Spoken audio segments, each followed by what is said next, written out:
매일 이렇게 뭐 항상 느끼는 건 아니고요. 스케줄이 여러 가지 이제 겹칠 때 그때는 좀 부족하다고 느끼죠. 요 근래 들어서 이제 본업이랑 부업을 같이 하다 보니까 시간이 너무 적다라고 생각이 들어서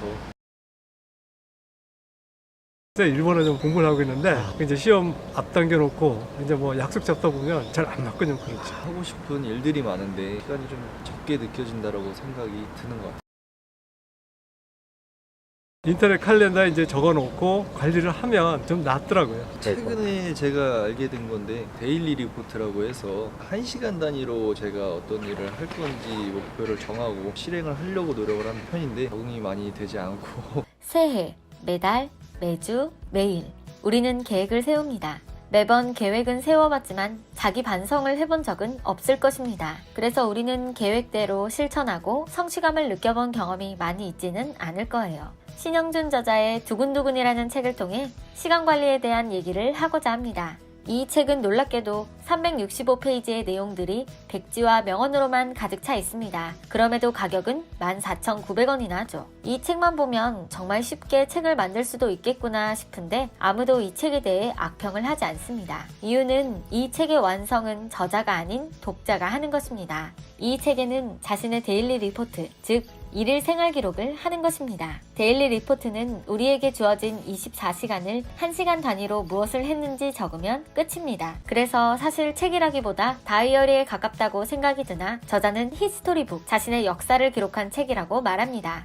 데일리 리포트 기록을 통해 완벽한 하루에 도전을 하는데요. 이 완벽한 하루의 핵심은 인생을 스스로 세운 계획대로 완벽한 자신의 의지대로 이끌고 가는 것입니다. 자, 그러면 데일리 리포트를 통해 어떻게 시간 관리를 할 수 있는지 방법을 알려드리겠습니다. 먼저 준비물은 3가지 색상의 형광펜, 데일리 리포트를 기록할 수 있는 종이. 준비가 되었다면 오늘 내가 해야 하는 목표 리스트를 적고 이를 수행하기 위해 24시간 하루를 1시간 단위로 내가 무엇을 했는지 정확하게 적습니다. 1시간을 잘 활용했다면 파란색, 잘 활용하지 못했다면 빨간색, 그저 그랬다면 노란색, 이렇게 색칠을 하여 눈에 띄게 시각화를 해주고 왜 그렇게 1시간을 보냈는가에 대해 자신에게 피드백을 해줍니다. 그리고 하루를 마무리하기 전 1시간 단위로 내가 어떻게 시간을 활용했는지를 보고 그날 잘한 것과 잘못한 것에 대한 자기 반성을 반드시 해야 합니다. 정말로 간단하죠? 이런 식으로 기록하면 완벽한 하루를 성공할 수 있습니다.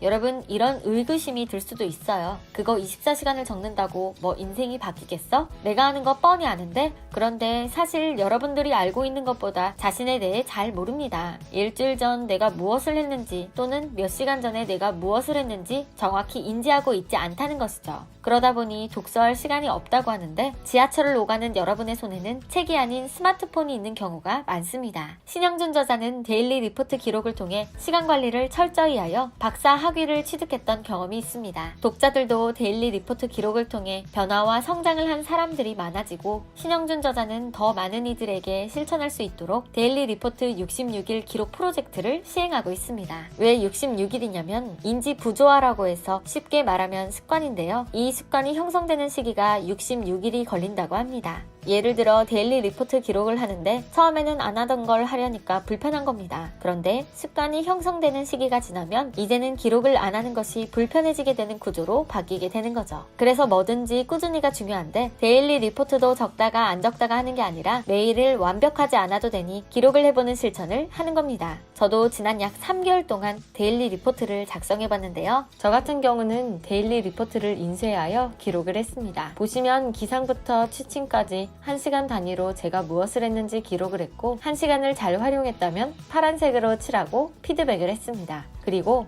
하루 중에 잘한 것과 못한 것에 대해 자기 평가를 했고 잘 못한 부분에 대해서는 좀 더 구체적으로 이유를 작성하여 방해 요소를 제거하는 데 노력을 했습니다. 이것은 24시간 하루에 대해 자기 평가를 색깔로 시각화했습니다. 그날 하루는 시간 활용을 잘했다면 파란색으로 칠합니다. 이는 제 의지와 계획대로 모든 것을 수행한 완벽한 하루인 것을 나타내는 거죠. 반면에 그저 그런 날에는 주황색으로 칠했고 제대로 수행하지 못한 날에는 빨간색으로 칠했습니다. 이렇게 전체적으로 한눈에 색깔을 통해 시각화하니까 확실히 제가 시간 관리를 못한다는 것을 눈에 쉽게 알 수 있었습니다. 그리고 마지막으로 월별로 구체적인 이유를 적었습니다. 시간 활용을 왜 못했고 무엇을 느꼈으며 내가 반성하고 다음에 더 노력할 수 있는 목표들을 다시 세워서 월별로 피드백을 해주었습니다. 제가 직접 경험한 것을 바탕으로 장점과 단점을 얘기해 보겠습니다. 먼저 단점은 어느 순간 의무적으로 기록을 하고 있었습니다. 기록만 하면 나는 시간 활용을 잘 할 수 있을 거야 라는 합리화를 하게 되었고, 기록을 하고 반성을 했다면 불필요한 행동들을 줄여가야 하는데 적는 것에만 의무감을 가지고 형식적으로 적게 되었습니다. 반면 장점은 의식적인 노력을 하게 되었습니다. 기록을 하기 전에는 기억에만 머물렀던 계획들이 기록을 하게 되니까 뚜렷하게 보이게 되니 우선순위를 정하게 되고, 어떻게든 돌아오지 않는 한 시간을 소중하게 생각하고 잘 활용하기 위해 불필요한 것은 자기 통제를 하게 되었습니다. 이렇게 의식적인 노력을 쌓으면 그날 완벽한 하루라는 성취감을 가지게 되면서 다음날에 대한 도전의식과 자신감이 생기게 되었습니다. 유튜브에 신영준 데일리 리포트라고 검색하면 다양한 효과와 성공 사례 및 기록 방법을 자세히 알 수 있습니다. 최근에 폴라리스라는 이름으로 두근두근 책보다 좀 더 업그레이드되어 출간되었으니 참고하시길 바랍니다. 여러분 시간 관리에 대한 방법들은 굉장히 많이 있습니다. 그러나 그중 내가 한 가지라도 실천해보지 않는다면 무슨 소용이 있을까요? 독서를 실천하자의 독서실이었습니다.